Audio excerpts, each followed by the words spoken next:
Okay, so good afternoon, everyone. My name is Mark Bruni. I'll be your MC for this afternoon. It's my great pleasure and honor to welcome you all to today's event, Navigating Through Worldwide Volatility. I think today's topic is really interesting because we've had events over the last few years from the Ukraine war, which we all know about.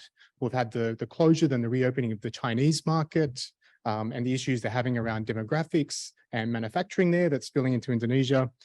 We've got elections coming up both here and abroad next year, and especially the US election and how that plays out, and even how that could even affect the Ukraine war, and inflation. We've all seen what's happened where inflation reared its ugly head last year and we went from 0 interest rates up to 9% in some cases for mortgages.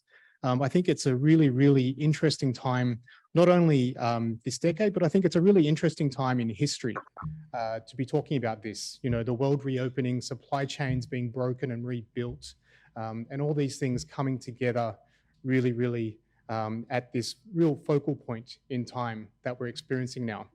And so today, we've brought together a group of people from various industries here who all have various opinions and experience working with volatility.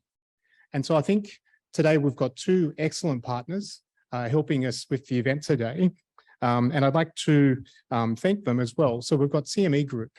And so CME Group has been around for well over 100 years. Managing volatility on behalf of industry and investment professionals for well over 100 years. So I think that's an appropriate partner to have for an event like this. And so I'd like to thank Mr. Harry Yeo as well for joining us here today. Also, we've got, in addition to the CME Group, we've also, our partner is the GARP chapter of Indonesia. And so GARP is the Global Association of Risk Professionals. And so when you're talking about navigating through worldwide volatility, having risk professionals in the room, I think is extremely important because managing the downside is often more important than managing the upside. You know, that's the old saying, if you lose 50%, you have to make 100% to get back to where you started. And so that's a great, it's a great segue actually. So I'd like to introduce our first keynote speaker, Ms. Melissa Hendrawati. Melissa is currently acting as the CFO of Superbank here. Previously, she was with Oi Indonesia, a payment fintech firm, focused on democratizing payments. She was formerly with DBS as head of risk and COO, and I'd like to welcome her to the stage. Good afternoon. Greetings to one and all. I hope every one of you is keeping well and healthy. Yang saya hormati, Mark Bruni, board member of CFA Society Indonesia, who has just delivered the opening remark.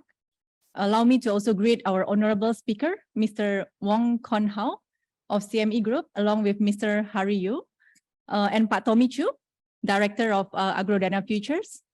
Also, Pak Michael Sidartawan, CRO of Aman, Pak Joseph Sudibyo, Head of Data, Science of Superbank, and Bu Melody as our panel speakers, along with Pa Aldrich as our moderator. My utmost appreciation goes to all the committee and board members of CFA Society Indonesia, CME Group, GARP Chapter Indonesia, who have made today possible. And most importantly, a very warm welcome and thank you to all of you, all the respected guests who have come to attend this event. On behalf of CFA Society Indonesia, GARP Chapter Indonesia, and together with CME Group, we are very honored to host this conference today. So I've been like, mentioning 3 different entities, over and over again, because it's really a joint collaboration between the, these three societies and CME Group as well. Yeah. So let me share with you the reason behind the selection of today's topic, navigating through the worldwide volatility. I'm pretty sure everyone here agrees with me that every single day, every single hour, every single millisecond, we all experience uncertainties in our lives, or in market term, in a cold term, volatility. even so in the recent years. So the COVID-19 pandemic has caused a significant impact in the economies and the societies globally. That leads to volatility in the financial markets, disruption in the supply chain, and also shift in the consumer behavior. On top of that, I think Mark mentioned about the high inflation rate that's been persistent, the ongoing tension between Russia and Ukraine, the geopolitical conflict between the major economies such as US, China, right, have all contributed to the economic uncertainty and fluctuation in the market worldwide. While on the technology front, we have also seen volatility. We have been seeing rapid development in technology such as RPA, robotic process automation, generative AI, ChatGPT, IoT, blockchain, digital economy's trajectory. Everything here have caused disruption across the industries and in almost every business touch points. Okay. Having said all those, right, we as part of investment, finance, risk management communities here in this room shouldn't be too worried of volatility. Rather, we must be cognizant that risk and uncertainty that we are talking about today is inevitable and absolutely a part and parcel of our lives. We are exposed to different extent of risk each and every day in our lives, be it risk at the personal level or at the professional context. Just a very simple real life example. I think Mr. Wong just now mentioned, right?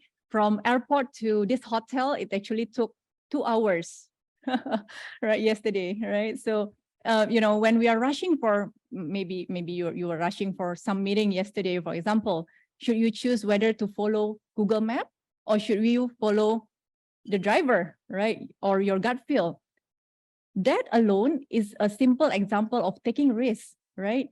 Taking risks, simple risks, but sometimes it's making us quite annoyed, right? Amidst all the uncertainties. Just a simple example. In looking at things, it is really our choice to adopt half cup full or half cup empty kind of mentality, right? And I choose to see it with half cup full mindset most of the time. I'm a firm believer that behind huge uncertainties lies great opportunities, as long as we can take whatever happens positively and stand ready to embrace any challenges that come our way. Now, let's talk a little bit. I mean, this room is full of smart people, so I should bore you a little bit. Let's turn our attention to macro. Let's turn our attention to our beloved country, Indonesia. So Indonesia, I would say, is a land of opportunities and Southeast Asia's digital powerhouse. It is the 4th largest country by population and the largest economy by GDP in Southeast Asia. We have more than 200 million online population and 77% of internet penetration. Indonesia is predominated, I think we discussed also outside that Indonesia is predominated by digital native young population. Young population, I think I should emphasize that, of 180 million millennials and Gen Z who have become the driving force in the digital economy landscape. So we believe that young Indonesians, have been the rapid adopters of digital economy, and they are extremely receptive to digital products. They are very keen to try different digital products, right? Which is good news. Let's talk about stats. Current value of Indonesia's digital economy reached 40% of the value of digital economy in ASEAN, right? 40%, 40. Indonesia's digital economy is worth $77 billion in 2022. This is based on a very reliable stats. And this number is predicted to almost double to $130 billion by 2025. To give you some context, 130 billion is actually more than 10% of Indonesia's GDP in the digital economy, right? So it's massive opportunities. On top of that, we have seen massive growth contributed by startups as part of digital economy landscape. We have startup expert here, Mark. So you would agree that Indonesia is top 6 globally in terms of the number of startups. This is based on the stats. And we have more than 2,400 startups in Indonesia with 9 unicorn, 2 decacorn. Now, after I've been talking a lot about opportunities, right? From the macro perspective, the question to us here in this room is that, are we ready to play our best part in helping our beloved country, Indonesia, to achieve its vision, which is Indonesia Emas 2045? Are we ready? I've been talking a lot about opportunities, right? So now let's talk about challenges, because I think some risk professional here, we want to see the other side of the coin, right? Let's talk about challenges that are prevalent in Indonesia for it to reach the challenging yet attainable growth. In my opinion, there are 2 main challenges. The first challenge is the digital talent deficit. Indonesia needs 9 million digital talents to fulfill the digital economy potentials. You would agree with me, 10 years ago, there were no functions or role called data scientists. Right, Joseph? Yes, okay. I'm not forcing you to say yes, but I think 10 years ago, data scientists, CISO, Chief Information Security Officer, DPO, Data Protection Officer, those functions were non-existent 10 years ago. UI, UX designer, product designer are also not as common as now. From my own experience, helping the management of my current employer, transforming the bank from a conventional setting to a digital bank, it is really not easy to source good talents, especially in the area of technology, and also product. That being said, there's an urgent need to develop digital talents through reforming our education system, also by upskilling, reskilling our existing workforce. So it's our responsibility as the leaders in this room to think about how do we upskill, reskill our team. And this revolution in the digital talents need a multi-stakeholders collaboration between the government, the companies, all the institutions, and individuals like all of us here in this room to groom the digital talents ourselves, and also to enable more digital capabilities and change the mindset, our mindset and the people that we lead. Okay, that's the first challenge about the digital talent deficit. The second challenge, in my opinion, is the need to have the right leadership style for the right generation. If we notice what has happened around us today, there has been a generational shift in the workforce from previously mostly baby boomers and Gen X to millennials and Gen Z. Now the composition of the workforce is predominantly filled by these 2 generations, i.e. millennials and Gen Z. In my opinion, I'm not the expert, but I think there's a different expectation for these 2 generations when they are looking at leaders, right? These groups of generation, they do not expect the leader to be fearless all the time, to be brave all the time, but more of using empathy. And sometimes it's okay for leaders to be vulnerable. They require leaders to promote creativity, innovation, experimentation, but also acknowledge failure when it happens. They want to be led by leaders who prioritize building trust through personal connection, and also fostering collaboration among the team members. So this, this kind of value will create a positive, safe space and inclusive work environment that millennials and Gen Z appreciate. At the end of the day, the hope is to have empowered team as a result of having the right leadership style. So I think, it is extremely important to understand these key challenges. I mean, I just mentioned 2 because of limited time, around talents and leadership, because by playing our part to build an agile digital talent pool, along with exercising the right style of leadership, I am confident we together here, we can navigate through the uncertainty and the worldwide volatility with greater confidence and resilience. Remember, uncertainties present opportunities and for growth and transformation, and our ability to embrace them will determine our success together in this ever-changing world.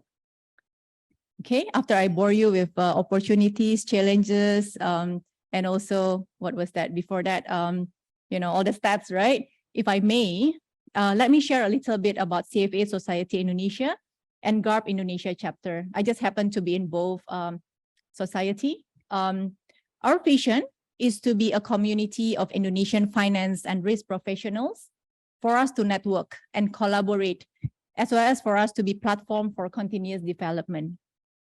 Having said that, I think you notice that we have been hosting regular events, sharing sessions in a technical, soft skill, including best practices in finance, investment, and risk management. We do sincerely hope to create a vibrant and collaborative society which can act as the catalyst, right, to enable finance and risk professional, finance risk management area to take central role in every company's growth. So if you have been in the corporate world for quite some time, maybe some of the people in their mindset, business is the central of the company. Let's now make finance, risk management, and investment as part of the the central, the driving force of every company's growth. Okay, so we welcome you to join our future events, and we also encourage you, if you are interested. I think some of you approach me outside to, you want to sit for the prestigious certifications to advance your career. Please, we welcome you, right? The more, the merrier for us, because by doing that, our community can be larger and can be more vibrant by your participation. So feel free to reach out any of us from CFA Society Indonesia or GARP Indonesia chapter if you would like to discuss or have any questions. All right, moving back to our agenda of the conference today. We will be having 3 great sessions today. I cannot wait to hear, all the great speakers today. In the first session, we will be learning about the role of market psychology in influencing market trends and how to make informed decisions in volatile market by Mr. Wong. So if we have learned about behavioral finance, if you still remember in CFA, right? A lot of good theory. Now is the chance to hear practical insights directly from the expert. Okay. This will be followed by second session by Pat Tommy, another expert here, around how we overcome volatility with simple yet proven techniques. And the third session will be a panel discussion with our panelists, Pak Michael, Pak Joseph, Bu Melody here, about how credit scoring model has transformed amidst uncertainty or recent developments such as generative AI, and how the shape of the credit scoring of the future be like. I'm very excited to hear from the experts here. Last but not least, once again, thank you all for coming to this event. And most importantly, after this event or during the tea break, let's use this opportunity to network with each other and continue being a lifelong learners, so that we can really fulfill the theme of today's conference, navigate through the worldwide volatility with greater resilience and full confidence. Thank you so much.